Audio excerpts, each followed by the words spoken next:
This is Honda's biggest mistake, but probably best ever creation.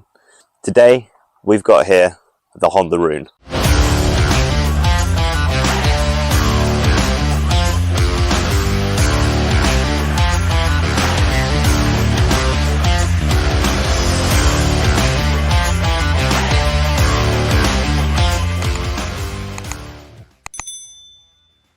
So why was this their biggest mistake? Well, technically it wasn't, but from a financial perspective it was. These bikes rumoured to have lost about $100,000 to $125,000 per bike. And when you're selling them brand new at about $27,000, that's a lot of money to lose. And no one actually knows how many bikes of these were created. Some people say sort of 1,500. There's rumours out there that it's 3,000. So no one ever knew like how many were actually created. In 1995, Honda created what was called the Honda Zodia. This came out at the Tokyo Motor Show, and although it actually has nothing to do with the Rune, it was not based on the Honda Rune, but there are snippets of the Rune in this bike. At the time, this Zodia model, this was radical. This was pretty innovative from Honda. It actually never went into production. They never based anything on this bike. But the VTX, if you look closely, you can see that there's some similarities, VTX on the engine. And you'll also notice there are some similarities at the front end that actually came on the Rune. After the Honda Valkyrie came out, Honda wanted to create something extraordinary. They started what was called the T-Series project. So in this, there was 4 concepts. You had T1, T2, T3, and you guessed it, T4. The T1 Custom was shown to the public in 1998. This was meant to sort of look like a muscle car image. It was actually inspired a little bit by the Honda Valkyrie, as you can see. The T2 Custom, well, this was the neo-retro looking concept, as they said, with a rear fender that swooped, and it also had the GL 1800 engine, which came straight out of the Honda Goldwing. The T3 Custom, this was sort of like a 1950s hot rod style. It had obviously your flames, it had its 230 rear tyre, and the engine, it was based on that of a Valkyrie. However, this one was fuel injected instead. The T4 Custom, that was meant to look like a drag bike. It was absolutely outrageous. Honda deemed this bike as unbuildable. The engineers just wouldn't have been able to have made this into a production bike. In 2000, at the Cycle World Motorcycle Show in Long Beach, California, Honda actually had all of these bikes there, and they basically had them there for the public to vote for. T1, T2, T3 and T4. Which one of these do you guys prefer, and what do you think would look the better motorcycle? Honda were thinking that T1 was going to win this, but T2 was massive. They had a massive amount of votes on the T2, and therefore it was the T2 that's why they built the Honda Rune. The public actually doubted Honda. They said, this isn't going to work. You're never going to be able to build this bike. The engineering that has gone into the concept, you just cannot put into production. And Honda sort of said, well, no, we will build this bike. We can do it. And therefore, obviously, Honda flexed their muscles and they ended up coming up with the Honda Rune. One of the first things you notice when you walk up to one of these Runes is how much chrome there is, and the front suspension. This isn't obviously your ordinary front suspension. Honda didn't do that on this bike. This is actually a trailing bottom link suspension. It shortens the rake angle, which obviously makes it handle a little bit better, but it also makes it that little bit lower, so it gives the bike that lower look. And let's be honest, it looks pretty damn cool. The only slight disadvantage to this suspension, however, is the fact that you're going to go through tyres a lot quicker, because there's more weight on both sides of the axle. So when you're braking and when you're taking off. The headlight with its coloured batch base and the chrome cap was meant to complement the exhaust system. They used a similar style on the Honda VTX models, which were coming out around this sort of time as well. The Rune is also really long. It's actually the longest wheelbase motorcycle that Honda ever built. From axle to axle, it measured 68.9 inches, which was 2.3 inches longer than the Goldwing. And I mean, the Goldwing is a massive bike. It's powered by the GL 1800 flat 6 Boxer Goldwing engine. It's a lot smoother than your average V-twin, and although it is the same engine, it was retuned before it made its way into this bike. And take a look at this exhaust. It has a lovely short and slashed effect, and one of the main design issues when bringing this bike into production. It had to be engineered to not only retain horsepower, but at the same time it had to remain within the regulated noise limits. The bike is just stunning, and there's a reason why there's celebrities out there with these bikes. Jay Leno, he's got one. Tom Cruise, he's had one. In fact, if you go back to Jay Leno, he's got 3, and the first one he had was the first Rune off the production line. It seems to me that the guys who go out and buy these bikes, they either do huge amounts of mileage, which obviously tells you the bike is great on the road, or they just sit them in their garage and they're super low mileage. And getting parts for these bikes is really hard now. It's a lot harder than it used to be, because Partzilla, you go on there, some of the parts aren't even available. And obviously when you go onto eBay to go and have a look, you can very rarely find these parts. And even if you do, they're super expensive. But I would suggest as time goes by, these bikes are just going to keep going up in value. I mean, they're a modern classic.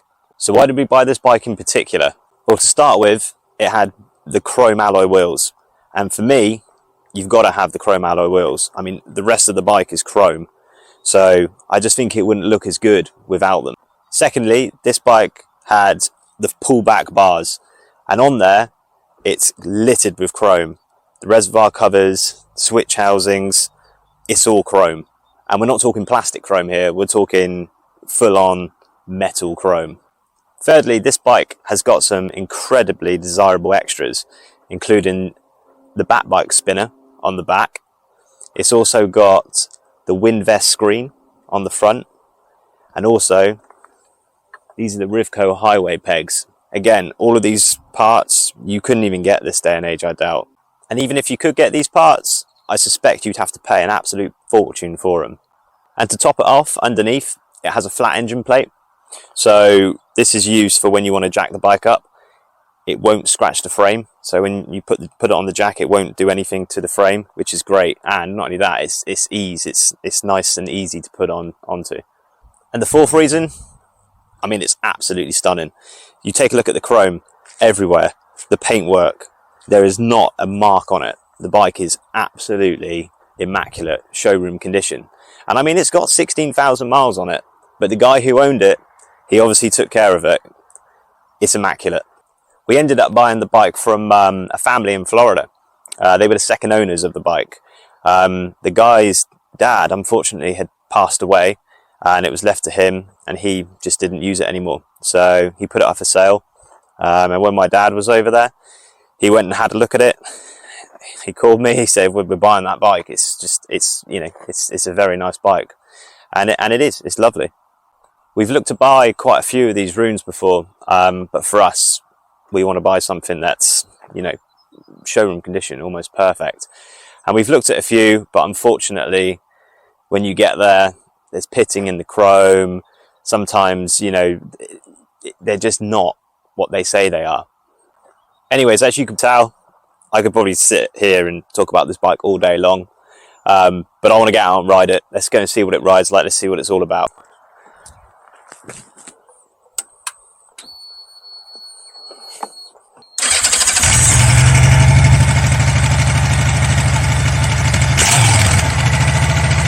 Whew. Sounds awesome.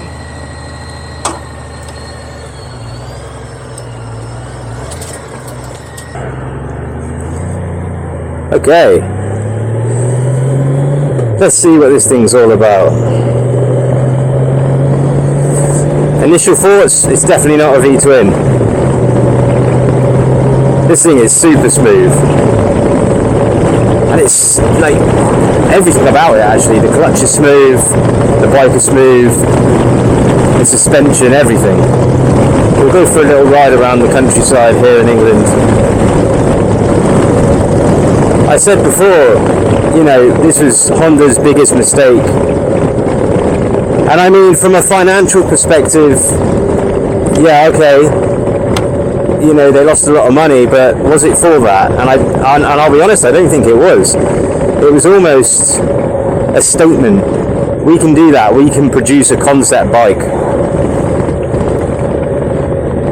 and we can produce it, you know, we can put it into main production, and that's pretty cool. So yes, okay, financially it was a mistake, but maybe a mistake that they knew they were going to make. And from an engineering perspective, a design perspective, I mean, this thing is cool. I'm just looking actually at the suspension as I'm going over these bumps. I mean, it's just cool just watching it, how it works. I mean, could you imagine being one of the engineers working on this? Oh, well, you know, we're going to have to spend this amount of money to do that. Okay, it doesn't matter, there's no budget, just do it, just make it work. I'll tell you what though, it's definitely, I mean, it sounds amazing. I mean, I'm only going sort of 30 mile an hour at the moment, but you can hear the purr of the, you know, the flat six. I mean, it sounds really, really cool. I mean, it's different to the Goldwing. They've obviously retuned the bike compared to the Goldwing, and they've used, you know, in the Goldwing the exhaust are long, so it's quieter. But I quite like this because it's just a real nice raspy sounding exhaust, and you get the throttle. It just sounds good. And it's great on the corner, like cornering. It's so smooth through the corners. And I mean, if you look at the switch gears, the switch gear housing, you look at the reservoirs, I mean, they are incredibly good quality. I mean, like I said before, there's no plastic or anything like that on this bike. It is all chrome, and even the buttons, they're all chrome, and the feel, like, you know, when you're turning, it's a really nice feel. It's not flimsy. It's, you know, it's really nice.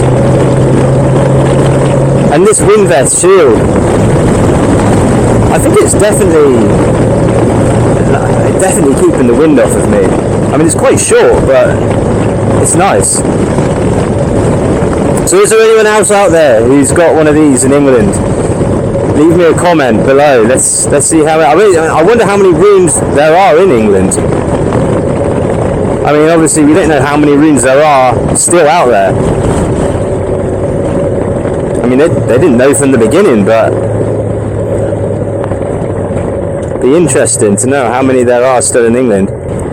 I mean, why wouldn't you want to buy one of these? I suppose one of the reasons you wouldn't want to buy one is if you're worried about parts costs. Because let's be honest, if you're buying this to use every day, and then you know, I don't know, anything with the suspension goes wrong, or, you know, anything goes wrong, you're going to be into a fortune trying to replace it.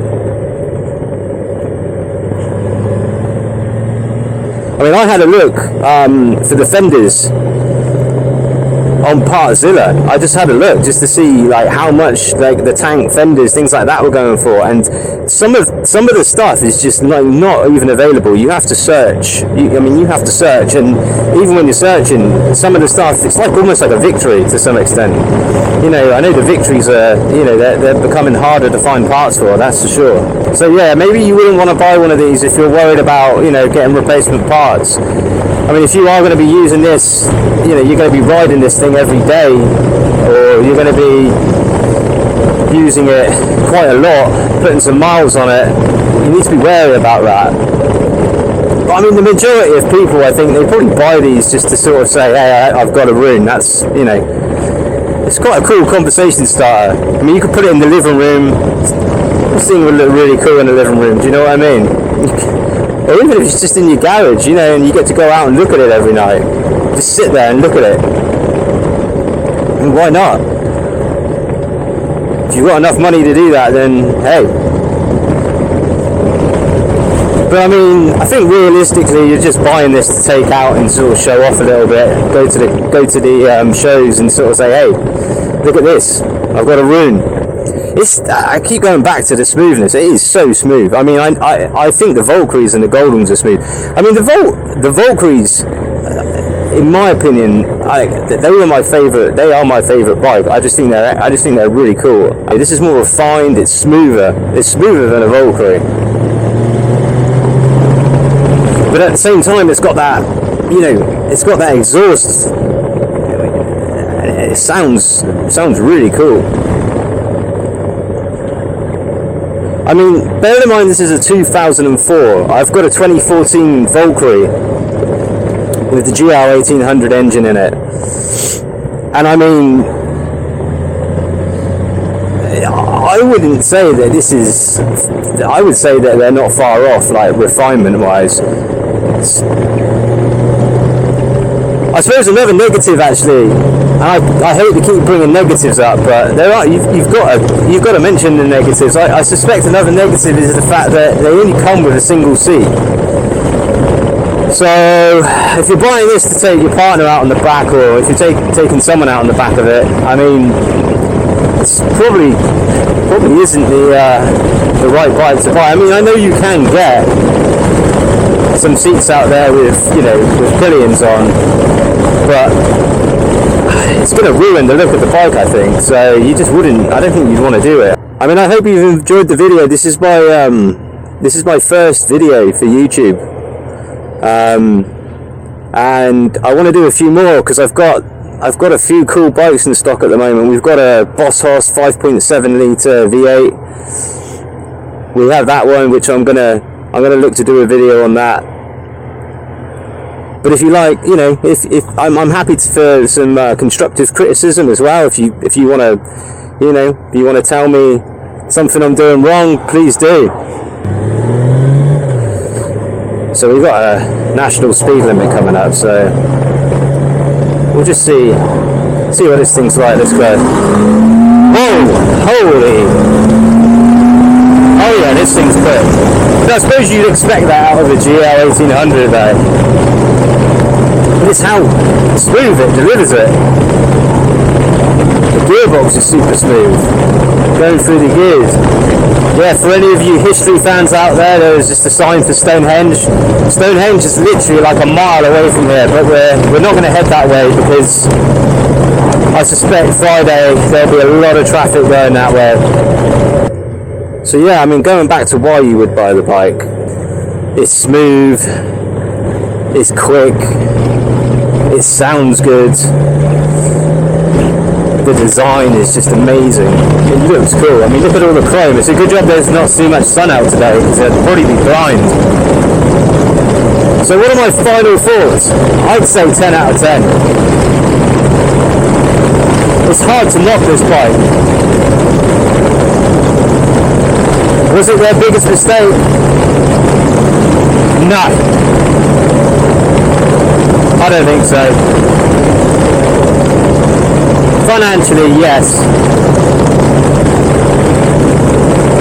But otherwise, this thing is cool. Let's just go again. Here we go.